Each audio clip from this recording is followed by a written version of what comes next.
नमस्कार दोस्तों, जय श्री कृष्ण। आज हम श्रीमद् भगवद गीता के 14वें अध्याय गुणत्रय विभाग योग की विस्तृत, सरल और हृदयस्पर्शी व्याख्या करने जा रहे हैं। यह अध्याय जीवन का सबसे गहरा रहस्य खोलता है कि हम क्यों बंधे हैं, क्यों दुखी हैं और मुक्ति का असली रास्ता क्या है। इसे अंत तक सुनिए, क्योंकि यहीं छिपा है आपके जीवन का सच्चा उद्देश्य।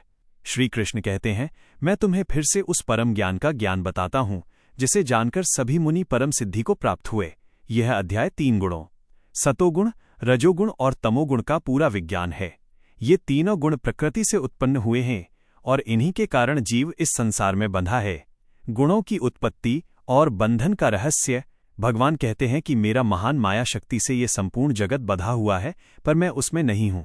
जैसे आकाश में बादल आते जाते हैं पर आकाश पर कोई प्रभाव नहीं पड़ता, वैसे ही मैं इन गुणों से परे हूं। 2 से 5।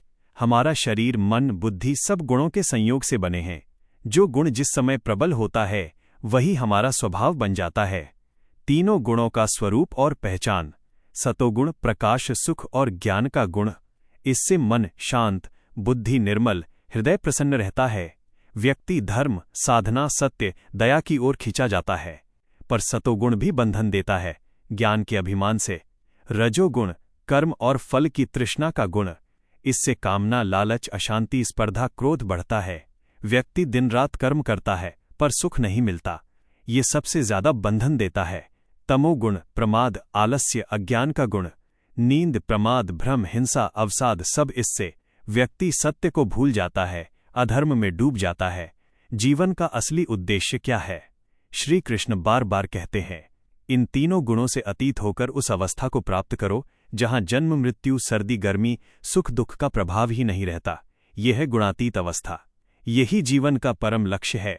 न स्वर्ग न मोक्ष की कामना, बल्कि भगवान के शुद्ध प्रेम में लीन होना।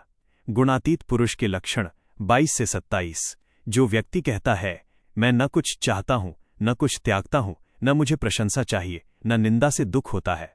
सुख दुख, मान अपमान, मित्र शत्रु सबको समान देखता हूं। सब कार्य भगवान को अर्पण करके करता हूं। वही गुणातीत है, वही मेरा परम भक्त है, वही मुझे प्राप्त करता है। सारांश में जीवन का उद्देश्य। दोस्तों, गीता का 14वां अध्याय हमें यही संदेश देता है। हमारा जन्म केवल खाने, कमाने और मरने के लिए नहीं हुआ।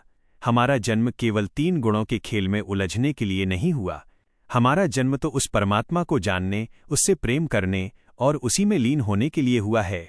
जब तक हम गुणों के गुलाम हैं तब तक दुख से मुक्ति नहीं, और जब हम भक्ति से गुणातीत हो जाते हैं तभी जीवन सफल होता है। तो आज से ही प्रण लीजिए, हे प्रभु, मुझे सतोगुण नहीं, रजोतमो से मुक्ति नहीं, केवल आपकी भक्ति चाहिए। मैं आपका हूं, आप मेरे हो। यह वीडियो आपको अच्छा लगा हो तो कृपया लाइक करें, अपने सभी मित्रों परिवारजनों को शेयर करें और चैनल को सब्सक्राइब करके घंटी जरूर दबाएं ताकि ऐसे दिव्य ज्ञान की हर नई वीडियो आप तक सबसे पहले पहुंचे। आपका एक लाइक और सब्सक्रिप्शन हमें और बेहतर करने की प्रेरणा देता है।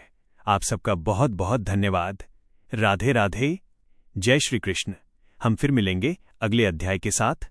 ओम नमो भगवते वासुदेवाय।